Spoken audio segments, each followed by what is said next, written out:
जय हिंद साथियों, आज की क्लास में पॉलिटिकल साइंस के मोस्ट इम्पॉर्टेंट क्वेश्चन को करने वाले हैं।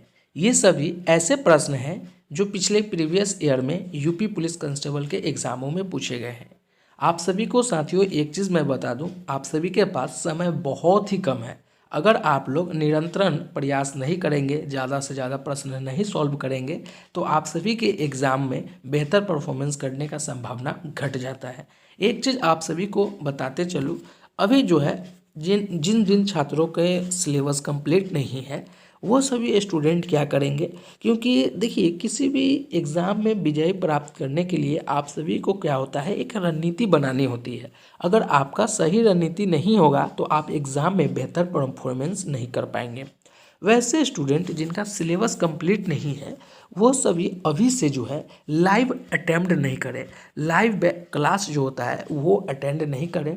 इसका फ़ायदा क्या होगा, देखिए लाइव में क्या होता है कि आपको उनके अनुसार चलना होता है, और ऑफलाइन जैसे मान लीजिए वो लाइव अगर रिकॉर्डेड में चले जाए तो रिकॉर्डेड में है वो आपके अनुसार होने लगेगा। जैसे मान लीजिए कि अगर आपको उनके शब्द जो है अगर 1.5 में भी 1.5 के एक्स के स्पीड में भी अगर आपको समझ में आ रही है तो आप आसानी से 1.5 में देखकर जो है समय को बचा सकते हैं। दूसरा चीज़ ये है कि आप थोड़ा सा नहीं, जब मन तब जो है रिकॉर्डेड को देख सकते हैं। लाइव में क्या होता है कि आपको उनका अगर 1 घंटा का ड्यूरेशन का वीडियो है तो 1 घंटा उनका देखना होगा और एक निर्धारित समय पर आपको देखना होगा। तो मैं आप सभी से बेसिकली यही करना चाहता हूँ, अगर आपका सिलेबस कंप्लीट नहीं है तो आप क्या करें, आप जो है रिकॉर्डेड क्लास को देखें, साथ ही साथ ज़्यादा से ज़्यादा क्वेश्चन का प्रैक्टिस सेट लगाएं, क्योंकि अब सिलेबस कंप्लीट करने का समय नहीं रहा है। हालांकि समय बहुत ही कम दिया गया है सभी स्टूडेंट को, जो कि आप सभी जानते हैं कि आप सभी का एग्ज़ाम जो है 18 फरवरी को होने वाला है, तो समय बहुत ही कम सभी छात्र को दिया गया है। तो आप क्या करेंगे कि जितनी ज़्यादा प्रैक्टिस करेंगे क्वेश्चन, जैसे कि मैं आप सभी के लिए लेकर आया हूँ पॉलिटी का 200 प्रश्न, और मैं गारंटी के साथ बोल रहा हूँ कि इससे बाहर एक भी प्रश्न नहीं जाएंगे। इतना मैं आप सभी को विश्वास दिला रहा हूँ कि ये अगर 200 प्रश्न कर लेते हैं तो पॉलिटिकल साइंस का एक भी क्वेश्चन अगर बाहर जाता है तो आप मुझे कमेंट में बताएंगे, क्योंकि ये सभी सुपर सेलेक्टेड क्वेश्चन है।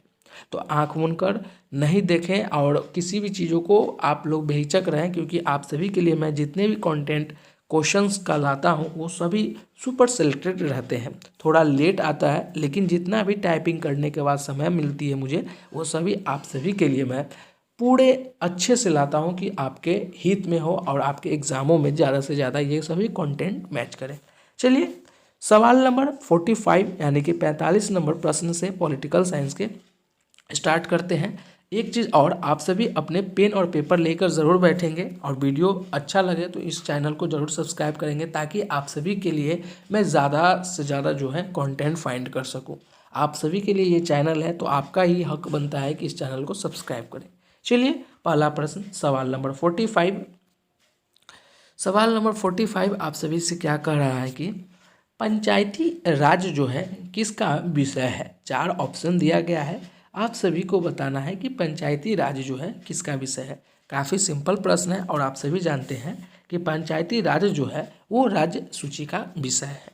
चलिए अगला प्रश्न सवाल नंबर 46 आप सभी से क्या कह रहा है। सवाल नंबर 46 में कि भारतीय संविधान में कौन सा मूल अधिकार मानव की दुर्व्यवहार को निषिद्ध करता है। 4 ऑप्शन दिया गया है, आप सभी को बताना है कौन सा ऑप्शन सही होगा।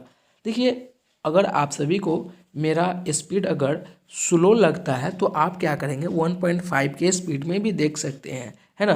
और जिनको अगर ये स्पीड सही लगता है तो यही स्पीड में वो रहेंगे। इससे क्या होगा कि आप अपने अनुसार क्वेश्चन को तेजी से कर पाएंगे, है ना। चलिए क्वेश्चन नंबर 46 क्या कह रहा है आप सभी को कि भारतीय संविधान में कौन सा मूल अधिकार मानव की दुर्व्यवहार को निषिद्ध करता है। तो वो आप सभी जानते हैं कौन होगा, शोषण के विरुद्ध अधिकार। सवाल नंबर 46 का ऑप्शन ए हो जाएगा। अगला प्रश्न की ओर चलते हैं। सवाल नंबर 47 आप सभी से क्या कह रहा है। सवाल नंबर 47 को ध्यान से पढ़ेंगे, क्वेश्चन को पढ़ते ही आप सभी के दिमाग में आंसर आना चाहिए। उच्च न्यायालय के न्यायाधीशों को उनका कार्यकाल समाप्त होने से पहले की अक्षमता अथवा सिद्ध कदाचार के आधार पर उनके कार्यकालों से किसके द्वारा हटाया जा सकता है। फिर से प्रश्नों को पढ़ेंगे और अच्छे से समझेंगे, क्योंकि प्रश्न में ही लगभग आंसर मिलने का संभावना होता है। उच्च न्यायालय के न्यायाधीशों को उनका कार्यकाल समाप्त होने से पहले उनकी जो अक्षमता है अथवा सिद्ध जैसे कि कदाचार के आधार पर उनके कार्यकाल से हटाया जा सकता है। तो आप सभी जानते हैं कि न्यायालय के न्यायाधीश को हटाने के लिए सांसद की जो है सिफारिश की ज़रूरत पड़ती है, साथ ही साथ राष्ट्रपति के। तो सवाल नंबर 47 का राइट ऑप्शन हो जाएगा, सांसद के दोनों सदस्यों के सिफारिश पर राष्ट्रपति द्वारा जो है उच्च न्यायालय के न्यायाधीशों को हटाया जा सकता है। सवाल नंबर 47 का राइट ऑप्शन आपका सी हो जाएगा। अगला क्वेश्चन की ओर चलते हैं। सवाल नंबर 48 आप सभी से क्या कह रहा है, काफ़ी खूबसूरत प्रश्न आप सभी के लिए लेकर आया हूँ। आप सभी से कह रहा है कि संविधान सभा का प्रथम अधिवेशन किसकी अध्यक्षता में संपन्न हुआ है। ये सभी मोस्ट इम्पॉर्टेंट साथियों क्वेश्चन है और ये सभी क्वेश्चन आप सभी बहुत दिनों से पढ़ते आ रहे हैं। ऐसे क्वेश्चन अगर आप गलती करते हैं तो कहीं ना कहीं आपके प्रिपरेशन में बहुत ज़्यादा फोकस की ज़रूरी है। सवाल नंबर 48, संविधान सभा का प्रथम अधिवेशन किसकी अध्यक्षता में संपन्न हुआ है। तो आप सभी जानते हैं सच्चिदानंद सिन्हा के लिए। सवाल नंबर 49 आप सभी से क्या कह रहा है, सवाल नंबर 49 आप सभी से कह रहा है कि सवाल नंबर 49 आप सभी से कह रहा है कि किस समिति ने पंचायती राज चुनावों में राजनीतिक दलों की सहभागिता की अनुशंसा की थी। क्वेश्चन देखते ही आप सभी के मन में आंसर आने लगे। सवाल को फिर पढ़ते हैं, सवाल नंबर 49 को, कि किस समिति ने पंचायती राज चुनावों में राजनीतिक दलों की सहभागिता की अनुशंसा की है। तो आप सभी जानते हैं अशोक मेहता समिति ने पंचायती राज समिति को चुनाव राजनीतिक दलों में सहभागिता की अनुशंसा की है। तो राइट ऑप्शन आपका हो जाएगा सी, अशोक मेहता समिति। चलिए अगला प्रश्न की ओर चलते हैं। अगला प्रश्न आप सभी से क्या कर रहा है, सवाल नंबर 50, भारतीय संविधान को केंद्रीयकृत प्रवृत्तियों वाला संघ के रूप में किसने परिभाषित किया है। 4 ऑप्शन दिया गया है, आप सभी को बताना है कौन सा ऑप्शन सही होगा। भारतीय संविधान को केंद्रीयकृत प्रवृत्तियों वाला संघ के रूप में किसने परिभाषित किया है। तो आप सभी जानते हैं किसने किया है, आइवर जेनिंग्स ने। सवाल नंबर 50 का राइट ऑप्शन आपका जो है वो सी हो जाएगा। नेक्स्ट क्वेश्चन की ओर चलते हैं। अगला क्वेश्चन सवाल नंबर 51 आप सभी से क्या कर रहा है कि उपराष्ट्रपति के निर्वाचक मंडल में होते हैं। 4 ऑप्शन दिया गया है, देखते ही आपको आंसर आना चाहिए दिमाग में। उपराष्ट्रपति के निर्वाचक मंडल में होते हैं दोनों सदनों के निर्वाचित सदस्य।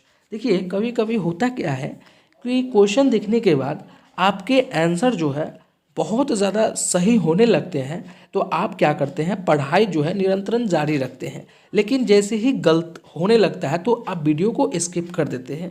तो साथियों आप सभी से ऐसे रिक्वेस्ट है कि अगर आप में कमी है तो उसे सुधारें। किसी भी चीज़ों से भागने से समस्या का हल नहीं होता है, उसके लिए सामना कीजिए। कहाँ पर गलती हो रही है वहाँ पर देखें और उस पर 2 बार 3 बार पढ़ाई करें, क्योंकि अब सिलेबस आपको पढ़ने की ज़रूरत नहीं है, क्योंकि आपके पास समय नहीं है। जितना सिलेबस है उसे अगर कंप्लीट करेंगे तो आपको 6 महीने कम से कम लगेंगे। तो अभी आपके पास मिनिमम समय है, तो मिनिमम समय के लिए जितना हो सके उतना प्रैक्टिस सेट करते रहिए। चलिए अगला क्वेश्चन की ओर चलते हैं। सवाल नंबर 52 आप सभी से क्या कह रहा है चेला जी, भारत के संविधान का अनुच्छेद 56 जो है संबंधित है। क्वेश्चन देखते ही आपके मन में एक प्रश्न आना चाहिए। सवाल नंबर 52, भारत के संविधान का अनुच्छेद 56 जो है संबंधित है। संबंधित किससे है, तो आप सभी जानते हैं भारत के राष्ट्रपति के कार्यकाल के प्रावधान से। राइट ऑप्शन आपका कौन सा हो जाएगा, राइट ऑप्शन सवाल नंबर 52 का सी हो जाएगा। नेक्स्ट क्वेश्चन की ओर चलते हैं। सवाल नंबर 53 देखते हैं आप सभी से क्या पूछा जा रहा है कि अधिकारों का आदर्शवादी सिद्धांत मनुष्य के हैं। अधिकारों का आदर्शवादी सिद्धांत मनुष्य के हैं। यहाँ पर ऑप्शन 2 और ये यहाँ पर 2 है। तो देखिए अधिकारों का राष्ट्रवाद आदर्शवाद जो है मनुष्यों का सिद्धांत है नैतिक विकास पर बल देना। तो राइट ऑप्शन जो हो जाएगा आपका वो हो जाएगा डी। चलिए अगला प्रश्न की ओर चलते हैं। अगला प्रश्न आप सभी से क्या कहा जा रहा है, सवाल नंबर 54 कि कौन सी भारतीय संविधान की मुख्य विशेषताएं नहीं है। 4 ऑप्शन दिया गया है कि इनमें से कौन सी भारतीय संविधान की जो है मुख्य विशेषताएं नहीं है। 4 ऑप्शन में आपका एक आंसर दिमाग में पहले ही छप जाना चाहिए। अगर आपका गलती होता है तो दोबारा रिपीट कीजिए। भारतीय संविधान की मुख्य विशेषताएं नहीं है, वो है सरकार की अध्यस्थात्मक रूप। चलिए अगला क्वेश्चन सवाल नंबर 55 आप सभी से कहा कर रहा है, प्रश्न काल के ठीक बाद के समय को हम क्या, प्रश्न देखते ही आपके दिमागों में छप जाना चाहिए कि इसका उत्तर ये होना चाहिए। अगर आपके अभी भी मन में डाउट आ रहा है तो आप ज़्यादा से ज़्यादा रिवीजन करें। प्रश्न काल के ठीक बाद के समय को कहा जाता है शून्यकाल। एक चीज़ और आप सभी को मैं बताऊं, यह सभी PYQ के क्वेश्चन में से है। अगर आप मिलाना चाहते हैं तो मिला सकते हैं। प्रीवियस ईयर में ऐसे प्रश्नों को पूछा गया है पॉलिटिकल में, साइंस से, तो यह सभी मैं लाया हूं और कुछ नया ऐड किया हूं जिससे आपके एग्जामों में ज़्यादा बेहतर परफॉर्मेंस हो सके और कोई किसी भी प्रकार से पॉलिटिकल साइंस के क्वेश्चन न छूट सके, है ना। चलिए नेक्स्ट क्वेश्चन सवाल नंबर 56 आप सभी से क्या कह रहा है कि बिहार में कुल संसदीय निर्वाचन क्षेत्रों की संख्या कितना है। बिहार में कुल संसदीय निर्वाचन क्षेत्रों की संख्या कितना है, कितना है, कितना है, आप सभी को बताना है, आप सभी को बताना है कितना है। आप सभी जानते हैं 40। चलिए अगला क्वेश्चन सवाल नंबर 57 आप सभी से क्या कह रहा है कि भाषण और अभिव्यक्ति की स्वतंत्रता का जो अधिकार है वो किसमें है।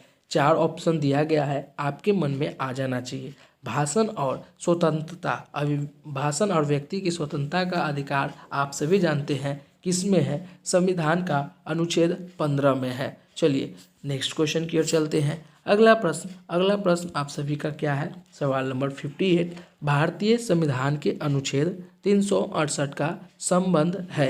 4 ऑप्शन दिया गया है, आप सभी को बताना है भारतीय संविधान के अनुच्छेद 368 का संबंध है, किससे संबंध है, आप सभी जानते हैं भारतीय संविधान के अनुच्छेद 368 संबंध है संविधान के संशोधन से। राइट ऑप्शन आपका डी हो जाएगा। नेक्स्ट क्वेश्चन की ओर चलते हैं। आपका नेक्स्ट क्वेश्चन क्या कह रहा है कि 59 का राज्य के राज्यपाल को अध्यादेश जारी करने की शक्ति जो है प्रयुक्त की जा सकती है। 59 का 4 ऑप्शन दिया गया है, राज्य के राज्यपालों को अध्यादेश जारी करने की शक्ति जो है प्रयुक्त की जा सकती है। इसका राइट ऑप्शन होगा राज्य के राज्यपाल को अध्यादेश जारी करने की शक्ति जो है राज्य सूची पर प्रयुक्त की जा सकती है।